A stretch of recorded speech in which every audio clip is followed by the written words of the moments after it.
কুষ্টিয়া রবীন্দ্র মৈত্রী বিশ্ববিদ্যালয়ে ফল মেলার আয়োজন করা হয়েছে। বিশ্ববিদ্যালয় চত্বরে দিনব্যাপী অনুষ্ঠিত ফল মেলার উদ্বোধন করেন রবীন্দ্র মৈত্রী বিশ্ববিদ্যালয়ের উপাচার্য প্রফেসর ডক্টর শাহজাহান আলী। রবীন্দ্র মৈত্রী বিশ্ববিদ্যালয়ের কৃষি বিভাগের আয়োজনে উক্ত ফল মেলায় আম, জাম, কাঁঠাল, পেয়ারা, খেজুর সহ প্রায় 50 রকমের দেশীয় ফলের প্রদর্শন ও বিক্রয় করা হয়।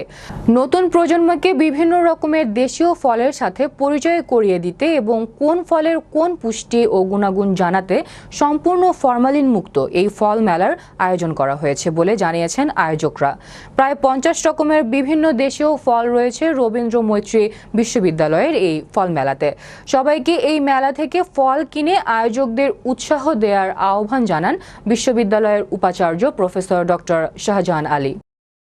রবীন্দ্র মৈত্রী বিশ্ববিদ্যালয়ের কৃষি বিভাগ কর্তৃক আয়োজিত আজকের এই বিশ্ব পরিবেশ দিবস এবং ফল মেলা শুরু হচ্ছে।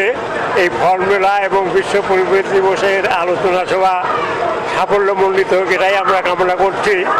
এবং এখানে প্রায় 50 রকমের ফল সংগ্রহ করা হয়েছে। আমরা আশা করছি আপনারা ফলগুলি কিনবেন, খাবেন এবং ছাত্রদেরকে একটু আর্থিকভাবে সাহায্য করবেন।